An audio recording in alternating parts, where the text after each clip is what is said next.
नमस्कार, मैं योगिनी बनारस शहर से।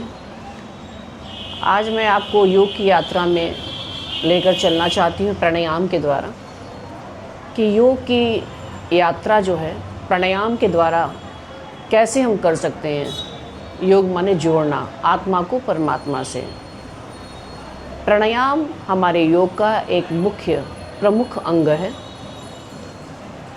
प्राणायाम प्रकार तो उसमें बहुत सारे हैं, लेकिन किस प्रकार से हम करें कि उसका लाभ मिल सके और कौन सा प्रकार हमें प्रारंभिक अवस्था में जब योग की अभ्यास हम करते हैं, कौन सा प्राणायाम ऐसा करना चाहिए जिससे हमें धीमे धीमे उसके गहरे स्तर पे जाके उसका पूर्ण रूप से लाभ ले सकें।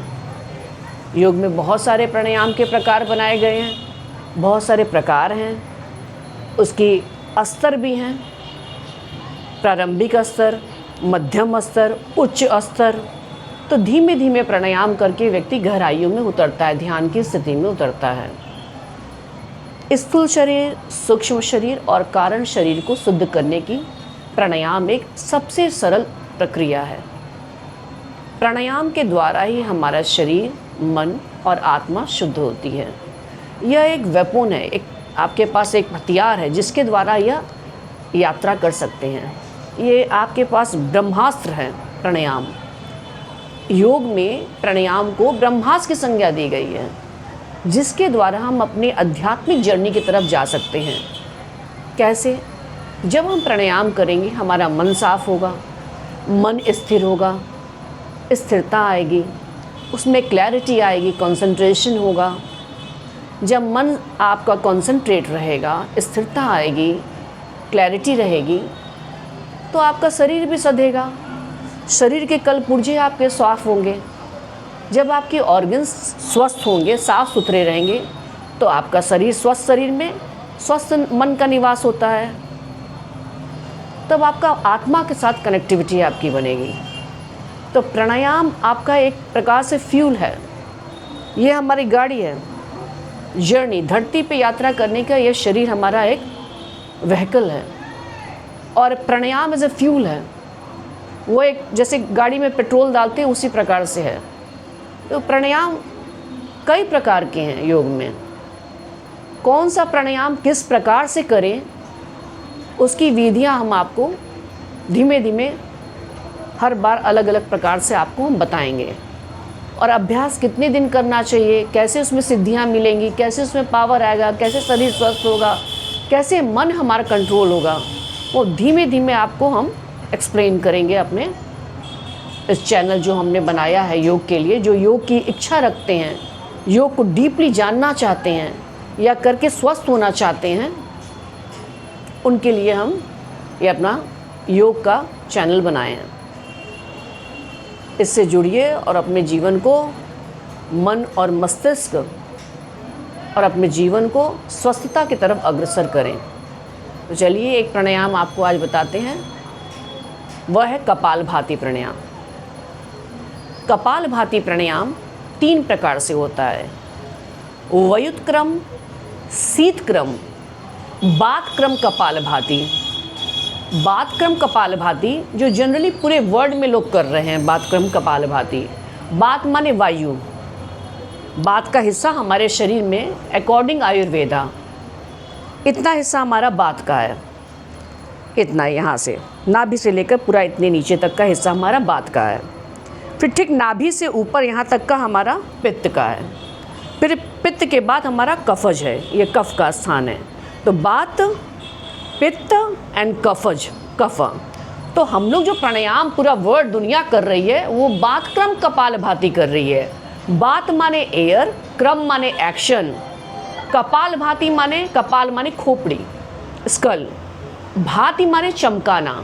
तो जब कपालभाति हम प्राणायाम करते हैं, हमारा शरीर शुद्ध हो जाता है, उसमें स्निग्धता आती है, चमक आती है। हमारा यह स्कल अर्थात खोपड़ी का यह हिस्सा जो है चमकता है। चमकता मतलब उसकी जो मल है वो छट जाते हैं। जब मल छट जाता है तो शरीर शुद्ध हो जाएगा। शरीर जब शुद्ध हो जाएगा तो कंसंट्रेशन लेवल बढ़ेगा। जब कंसंट्रेशन लेवल बढ़ेगा तो मन आनंदित होगा, डिसीजन लेने की क्षमता आएगी, कार्य करने की जो क्षमता है वो बढ़ेगी, 10 गुना है वो 100 गुना हो जाएगी। तो उसी क्रम में हम आपको बात क्रम कपालभाति का एक तरीका बता रहे हैं। पहली स्थिति इसकी है बिना ड्यूरेशन, बिना टाइमिंग के इसको सीखिए।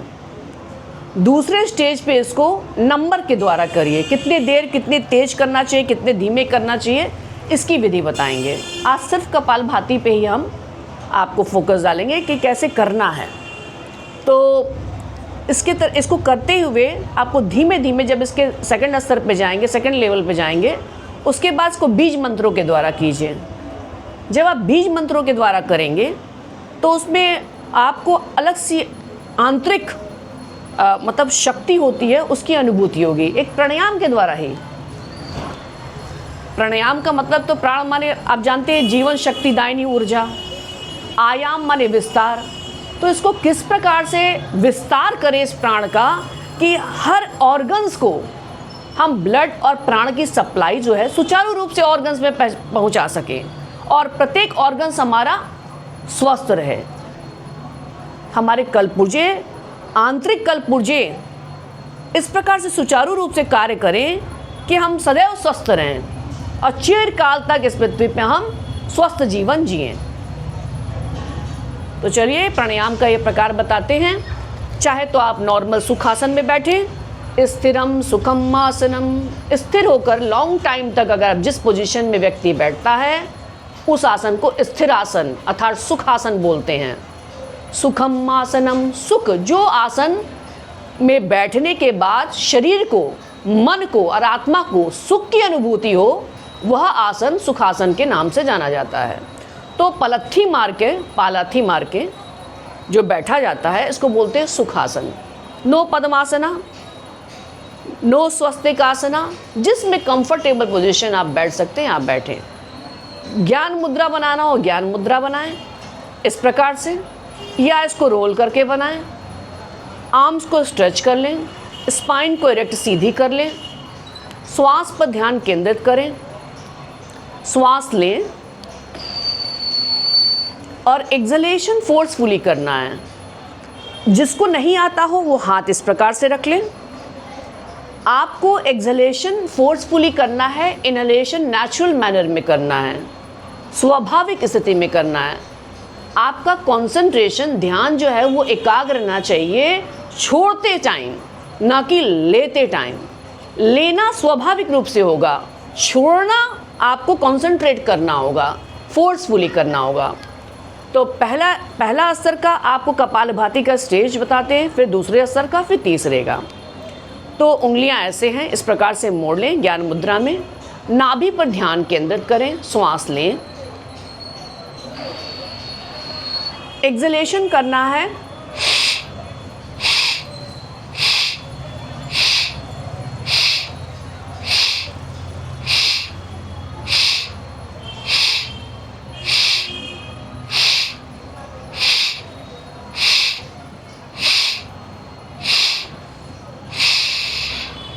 लास्ट एक्सलेशन होगा वो लॉन्गर होगा। कितनी बार करना चाहिए? जो व्यक्ति अभ्यस्त नहीं है वो अपनी बॉडी और ब्रेथ कैपेसिटी की जो स्ट्रेंथ है उसके अनुसार उसको प्राणायाम करना चाहिए। धीमे धीमे यह जो मूवमेंट हो रहा है बेली का, आपका स्टमक का एरिया, पेट के हिस्से में, और शरीर के इन हिस्सों में जो आपका प्राण का, ब्रेथ का जो ऊपर की तरफ प्रेशर पड़ रहा है, उसमें स्ट्रेंथ कैसे डेवलप होगी, इसको ट्रेन करते हैं। अपनी इनर ऑर्गन्स को डे बाय डे इसको ट्रेन करेंगे तो ये नंबर है कपालभाति करने का, यह नंबर जो हाँ आप 5 और 10 में रुक रहे हैं वो कल 20 हो जाएगा, 20 के बाद 30 हो जाएगा। इस प्रकार से 5 मिनट में 300 नंबर आपको काउंट करना है। ये हो सकता है 1 हफ्ता लग जाए, इस प्रकार से आपको करना है। जो लास्ट एक्सलेशन हमने की है लंबी होनी चाहिए, लंबा छोड़ना है प्राण, और प्राण को यहाँ स्थिर करते हैं त्रिकुटी पे। और कुछ क्षण के लिए बिना प्राण के व्यक्ति अभ्यास के द्वारा रुक जाता है और धीमे धीमे प्राण यहाँ स्टोर होने लगता है और ध्यान एकाग्र होने लगता है। इसके 3 लाभ होते हैं। श्वास की दृष्टि से शरीर के जितने ऑर्गन्स हैं उनकी धुलाई सफाई होती है, ऑर्गन स्वस्थ रहते हैं। दूसरा, आपका कंसंट्रेशन लेवल, आपने प्राण यहाँ धारण किया, देखने की क्षमता, क्लैरिटी, निर्णय लेने की क्षमता जो है वह बलवान हो जाती है। तीसरा, आत्मिक स्तर आपका उन्नत होता है, आप ध्यान करने के योग्य हो जाते हैं, आपका ध्यान लगने लगता है, योग्य मतलब लगने लगता है धीमे धीमे। तो इस प्रकार से यह प्रथम स्तर का कपालभाति प्राणायाम है। दूसरा, इसी में आपका दूसरा प्रकार का प्राणायाम है, स्टेज है कपालभाति की, वो है इसको नंबरों के साथ करें। आप अपनी बॉडी को ट्रेन करें, 15 से 20 दिन का समय ले लें, 1 महीने का समय ले लें, अपनी बॉडी को ट्रेनिंग दें। 1 हफ्ते तक जैसे हमने पहला वाला प्राणायाम बताया उसको करें। उसके बाद आप वॉच रख लीजिए, जो हैंड वॉच पहनते हैं उसको रख लीजिए, उसको देखते रहिए। ऐसे प्रत्येक सेकंड पे आप एक्सहेलेशन करिए।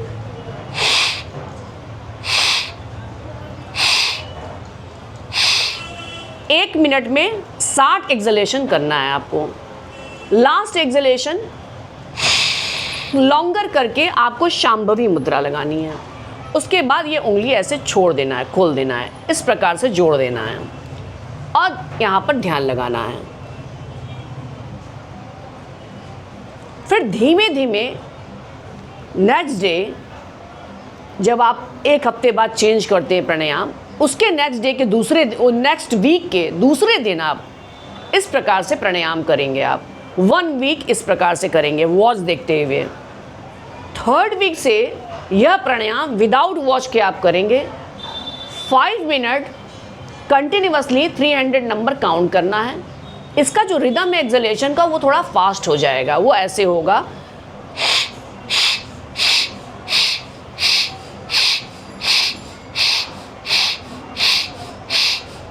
नाभि से कपाल, कपाल भाति प्राणायाम।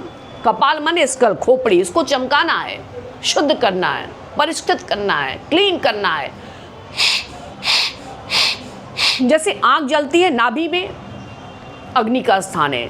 जब आग जलती है तो यह फ्लेम से, जब कोई चीज़ हम गर्म करते हैं, आग जलती है तभी तो कुछ बना पाते हैं। उसी प्रकार से जब यह अग्नि ऊपर जाती है तभी तो आप कुछ क्रिएट कर पाएंगे, इस ब्रह्मांड को क्लीन कर पाएंगे। जो हमारे इस ब्रह्मांड में है वो सब दिखाई देने लगेगा। कपाल माने खोपड़ी। फिर पुनः हम कह रहे हैं इस खोपड़ी को चमकाना है। भाति माने चमकाना, यह चमकेगी, इसमें ओज आएगा, तेज आएगा। तो 5 मिनट 300 नंबर आपको काउंट करना है। नहीं हो पाता है, धीमे धीमे आप अचीव करें स्ट्रेंथ। उसके बाद 3rd जो है, तीसरे लेवल का कपालभाति, वो प्राणायाम है। 3 प्रकार की कपालभाति हमने बताई, वयुत क्रम, शीत क्रम। हम बात क्रम कपालभाति के अंतर्गत 3 स्टेजेस हैं, beginners, mediator and advance level का। तो एडवांस लेवल में इसमें बीज मंत्र लगाते हैं इसको चमकाने के लिए। उसका है हम मानसिक मेंटल चैंटिंग करते हैं हम कपालभाति में। वो इस प्रकार से होती है, चाहे पद्मासन लगाएं, चाहे अर्ध पद्मासन लगाएं, चाहे स्वस्तिक आसन में। आगे के जो हमारे जो वीडियोस आएंगे उसमें आपको सिटिंग पोजीशन बताएंगे, कैसे कैसे बैठ के पुनः कपालभाति कैसे कैसे किया जाए अलग अलग सिटिंग पोजीशन में। तो इसका 3rd जो स्तर का प्राणायाम है कपालभाति का, उसमें हम बीज मंत्र लगा करके अपने शरीर की और मस्तिष्क की शुद्धि करते हैं। ये जो शुद्धि का प्रक्रिया है ये हमने अपने गुरुदेव डॉक्टर वगीश शास्त्री जी से सीखा था। इनको वागीश शास्त्री जी, हम वगीश शास्त्री, हम मुंह से मेरे अक्सर निकल जाता है, उनका नाम वागीश शास्त्री था। आप सर्च भी कर सकते हैं, वाग्यमय चेतना पीठम नाम से, वो मेरे गुरुदेव थे। उनसे हमने ये विधि सीखी थी। इससे व्यक्ति को परम सिद्धि प्राप्त होती है, पर उसका फिर चक्र साधना करनी होती है धीमे धीमे। वो हम आपको लेवल इस तरह से उस डीप स्तर पे आपको हम लेके चलेंगे, कैसे प्राणायाम से व्यक्ति, आप कैसे स्वतः भगवान से जुड़ेंगे और देखने लगेंगे। फिर मंदिर का कॉन्सेप्ट समझ में आएगा, फिर इस मंदिर का कॉन्सेप्ट समझ में आएगा, तब इसमें रहने वाला भगवान भी दिखाई देगा। चलिए, इसी कपालभाति को हम उच्च स्तर पे कैसे करते हैं हम बीज मंत्र मेंटल चैंटिंग करते हैं। प्रत्येक एक्सलेशन में जब प्रश्वास कर रहे हैं तो उसमें हम बीज मंत्र लगाएंगे। हम, नाभि से कपाल। हम आपको एक्सप्रेशन दे रहे हैं कैसे करते हैं, ये आपको ट्रेनिंग देनी होगी जब आप आंख बंद करके इस प्रक्रिया को करेंगे।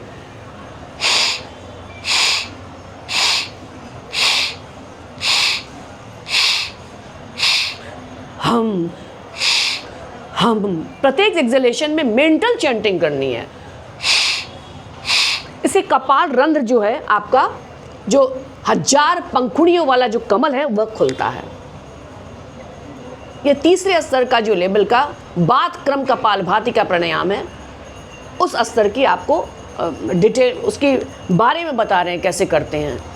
इससे क्या होगा, आप सदैव निरोगी रहेंगे, कंसंट्रेशन लेवल हाई होगा, आपकी जितने आपकी तरफ की ऑरा है, ऊर्जा है, वो पॉजिटिव हो जाएगी। जो इसमें जितना इस ब्रह्मांड में छुपा है पॉजिटिव एनर्जी, वो अपने आप स्वतः बिखरेगा। जैसे ब्लॉसम होता है, कमल खिलता है, उसी प्रकार से यह आपकी ऑरा हो जाएगी।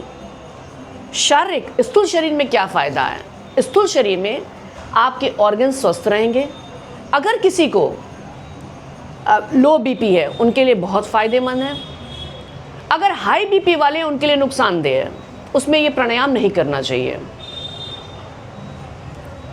जिनको कंसंट्रेशन लेवल में दिक्कत है, ध्यान एकाग्र नहीं होता है, उनके लिए 2 मेथड और लगाना होता है, वो नेक्स्ट आगे के में हम बताएंगे आपको। तो और क्या लाभ हो सकता है इससे? एक तो म्यूकस हमारा निकलेगा, दूसरा हमारा अगर इन्फ्लेम दिस एरिया, यहाँ पे बहुत ज़्यादा इन्फ्लेमेशन होती है, म्यूकस हमेशा जाड़े में भी और गर्मी में भी बनता रहता है, वो म्यूकस से फ्री हो जाएगा। उनका ये हिस्सा लंग्स का एरिया एकदम फ्री रहेगा। टॉन्सिलाइटिस अगर होती है, अक्सर आइसक्रीम खाने से, ठंडा खाने से, कुछ ठंडा गर्म वाली सर्द वाली समस्या है, उससे उन्हें निजात मिलेगी, ये 100% है। अगर साइनोसाइटिस है, नाक अगर हमें अक्सर कफ से भरी रहती है, तो उसके लिए मुट्ठी लगा कर के, दाहिनी नाक बंद है तो इस प्रकार से मुट्ठी लगा के खोल लेते हैं नाक को, या 60 बिंदु तैलम करके आता है, उसको डाल लीजिए, आयुर्वेद का है। नस्या करना और नस का कपूर कम्फूर या लौंग लेकर सूंघ लीजिए, नाक को खोल लीजिए, तब ये प्राणायाम कीजिए। अगर ये वाली नाक बंद है, जस्ट अपोजिट कांख के नीचे इस प्रकार से मुट्ठी बनाकर 1 मिनट तक दबाते हैं, या इस पोजीशन में बैठ के या वज्रासन में बैठ करके, अपने आप स्वतः नाक खुल जाएगी। उसके बाद ये प्राणायाम कीजिए। आत्मिक शरीर पे क्या लाभ मिलता है? स्थूल शरीर पे हमने ऑर्गन्स का बता दिया, ये बीमारियां सही होती हैं। मानसिक लेवल, मनस स्थिति पे इसका क्या असर पड़ता है? आपका दिमाग जो है एकदम शांत चित्र एकाग्र रहेगा, कॉन्सेंट्रेटेड रहेंगे आप, निर्णय लेने की क्षमता वो बलवती होगी। आत्मिक स्तर पे क्या लाभ होता है? आपका हृदय का क्षेत्र, हृदय का चक्र, यह स्थान cosmic energy area, throat centre Vishuddhi chakra, Ajna chakra Agya chakra, सहस्त्रार चक्र, इस ब्रह्मरंध्र पे, इस स्थान पे एक अलग प्रकार की ऊर्जा और ऊर्ज धीमे धीमे आपको महसूस होगी। कितने दिनों में अगर आप सही गाइडेंस में चलेंगे, स्टेप बाय स्टेप जिस प्रकार से बता रहे हैं, अलग सी आपको ऊर्जा का एहसास होगा। तो इसी के साथ आज कपालभाति के बारे में बताते हुए यहीं पर ख़त्म कर रही हूँ। नमस्कार। अगले वीडियो तक हर हर महादेव।